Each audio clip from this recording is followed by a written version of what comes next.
اور قرآن میں واضح آیا لعنت اللہ علی الکاذبین، جھوٹے پر اللہ کی لعنت. جھوٹے بہانے کتنے عام ہیں، اللہ اکبر. حتیٰ کہ مذاق میں بھی جھوٹ بولا جائے تو وہ بھی دوزخ میں لے جانے والا کام ہے. لوگ کہتے ہیں میں مذاق بولیا سی، اپریل فول منایا سی. ابھی جھوٹ ایک علیحدہ سے ٹاپک ہے لیکن اس کو سکپ کرتے ہیں. 10ویں نشانی اہل ایمان کی، وَإِذَا مَرُّوا بِاللَّغْوِ مَرُّوا كِرَامًا، جب کبھی وہ لغو چیز کے پاس سے گزرتے ہیں تو بڑی شریفوں کی طرح دامن بچا کے، یعنی اگر بازار سے گزر رہے ہیں تو یہ نہیں ہے کہ یوں تاڑتے ہوئے، نظروں کی حفاظت کرتے ہوئے گزرتے ہیں. یا کبھی ہمارے یونیورسٹیز اور کالجز کے زمانے میں یہ چیز ہوتی تھی، کبھی اس طرح کی سرمنیز ہوتی تھی جہاں پر بے پردہ عورتیں بھی آ جاتی ہیں. بسا اوقات شادی کے موقع پر ایسے کہیں پر جانا پڑ جاتا ہے تو اپنی نگاہوں کو جھکا کر وہاں سے گزرتے ہیں. اور یہاں پر سنن طبرانی کی ایک حدیث یاد کر لیجئے، صحیح سند کے ساتھ ہے کہ آپ صلی اللہ علیہ وسلم نے فرمایا کسی غیر محرم عورت کو ہاتھ لگانا، صرف ہاتھ لگانا، ٹچ کرنا، یہ اس سے بڑا گناہ ہے کہ کسی شخص کے سر کے اندر لوہے کی کیل ٹھوک دی جائے. اس سے بڑی تکلیف اس گناہ کی ہونے والی ہے. ایمان والوں کی 11ویں نشانی، سیکنڈ لاسٹ، ان کی صفت والذین اذا ذکروا بآیات ربہم، وہ لوگ ہیں کہ جب انہیں نصیحت کی جاتی ہے ان کی رب کی آیات سنا کر، لم یخروا علیہا صما وعمیانا، تو وہ گونگے بہرے اور اندھے ہو کر آیات نہیں سنتے بلکہ اس نیت سے سنتے ہیں کہ ہاں ہم نے اس میں عمل بھی کرنا ہے. اور معذرت کے ساتھ جسے پتہ ہی نہیں کہ یہ آیت کیا بیان ہو رہی ہے تو وہ بھی اسی کیٹیگری میں فال کرتا ہے.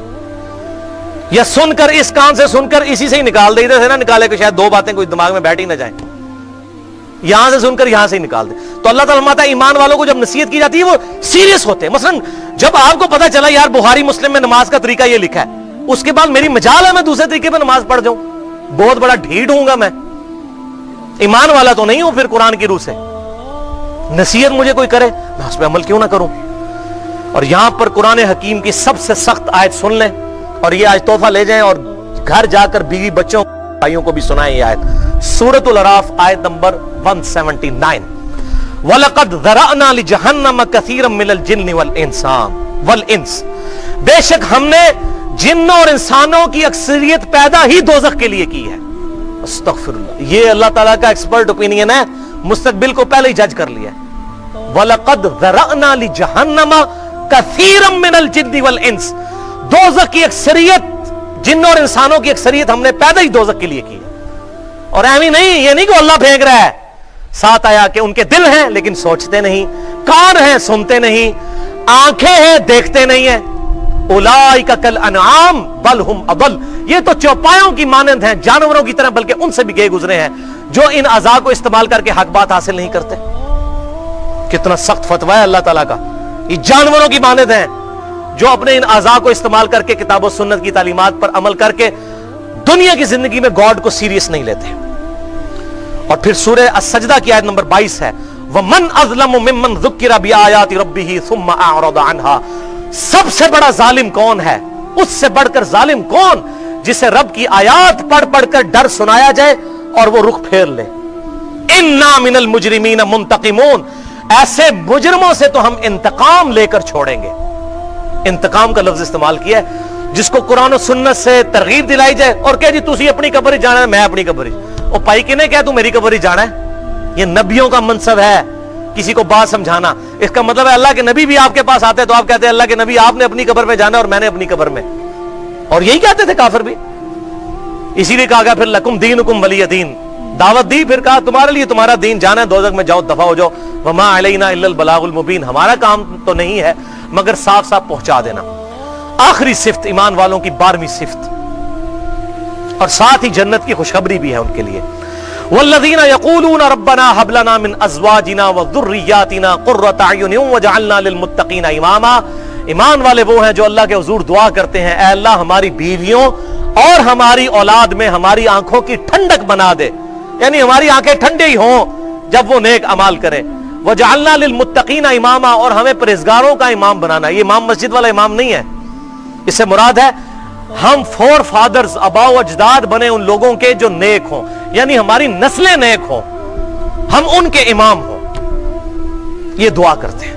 اولئک یجزون الغرفۃ بما صبروا، یہ وہ لوگ ہیں جن کو اللہ نے صبر کے بدلے میں جنت کے بالا خانے دیے ہیں، بڑے بڑے بلڈنگز جنت کے اندر، اپارٹمنٹس، صبر کے بدلے میں. صبر کے اندر پورا دین. آپ مجھے بتائیے, آپ کو اور مجھے اختیار ہو, کیا ہم کسی ایسی عورت کو موت دیں جس کے چھوٹے چھوٹے 4-5 بچے ہوں؟ ان بچوں کا کیا مستقبل ہوگا؟ لیکن اللہ تعالیٰ پرواہ کرتا ہے تو بس ڈر جائیں. بالکل اس طریقے سے اللہ تعالیٰ کو کوئی یار نہیں ہے اپنے نافرمانوں کو دوزخ میں پھینکنے سے. دنیا میں اللہ تعالیٰ جب چاہتا ہے, جس کے لیے چاہتا ہے, جو فیصلہ کرتا ہے, کوئی اسے پوچھ نہیں سکتا. یہ جو مثالیں دیتے ہیں یہ اللہ تعالیٰ 70 ماؤں سے بڑھ کر, یہ کون سی رحمت کا کانسیپٹ آپ دیکھ رہے ہیں؟ یہ کانسیپٹ ہے کہ ابا جی مجھے آپ سے بڑی محبت ہے پر گل میں تھوڑی کو نہیں مننی, جو مرضی کر لو. یہ محبت ہے؟ محبت تو یہ ہے کہ پوری کوشش کرے, جب کبھی کوئی لغزش ہو جائے پھر اپنے رب کی دامن میں پناہ لے. وہ رحمت تو ضرورت ہے, رحمت کے بغیر تو گزارا نہیں. بخاری اور مسلم کی متفق علیہ حدیث ہے کہ امام کائنات صلی اللہ علیہ وسلم نے ارشاد فرمایا, کوئی شخص بھی اللہ کی رحمت کے بغیر جنت میں داخل نہیں ہوگا. ایک صحابی نے بڑی جرأت کر کے عرض کیا, اللہ کے محبوب کیا آپ بھی؟ آپ نے فرمایا ہاں میں بھی, جب تک میرے رب کی رحمت مجھے ڈھانپ نہ لے میں بھی جنت میں نہیں داخل ہو سکتا. تو رب کی رحمت کی تو اللہ کے محبوب کو بھی ضرورت ہے صلی اللہ علیہ وسلم. رحمت بالکل الگ چیز ہے. ڈیٹم لائن کے اوپر حلال اور حرام کی تمیز کرتے ہوئے زندگی گزارنا یہ ضروری ہے. پھر کہیں بیچ میں چھوٹی موٹی غلطی لغزش ہو جائے, اللہ تعالیٰ معاف کرنے والا ہے, اس میں کوئی شک نہیں ہے. موت کے غرغرے سے پہلے جامعہ ترمذی میں حدیث ہے کہ توبہ قبول ہوگی, لیکن یہ کس کو پتا ہے کہ موت کب آنی ہے؟ کوئی بتا کے آئے گی جناب تیاری کر لو, میں کوئی 10 دہاڑے تک آنا لیا نہیں. اور یہ یاد رکھیے گا, جو آپ زندگی گزارے اسی طرح اٹھائے جائیں گے. یہ کبھی نہیں ہوگا کہ مرنے سے 1 سال پہلے اللہ تعالیٰ آپ کو کوئی فون کال کرے گا, گاڑی رکھ لے, نماز شروع کر لے, بندے کا پتر بن جا, بس سال رہ گیا تیرا. جس طرح آپ مرنا چاہتے ہیں نا اسی طرح آپ زندگی گزارنا شروع کر دیں, کیونکہ اسی زندگی میں سے اچانک مجھے اور آپ کو اچک لیا جائے گا. اللہ تعالیٰ کو کوئی پرواہ نہیں کسی کی. میں نے بتایا نا 4-5 بچوں کی ماں کو بھی وہ موت دے دے گا, اسے کوئی پرواہ نہیں ہے. اللہ کو کسی پرواہ نہیں ہے. اللہ سمد, اللہ بے پرواہ ہے. اللہ تعالیٰ سے دعا ہے ہمیں اپنی موت سے پہلے اپنی قبر و آخرت کی تیاری کرنے کی توفیق عطا فرمائے.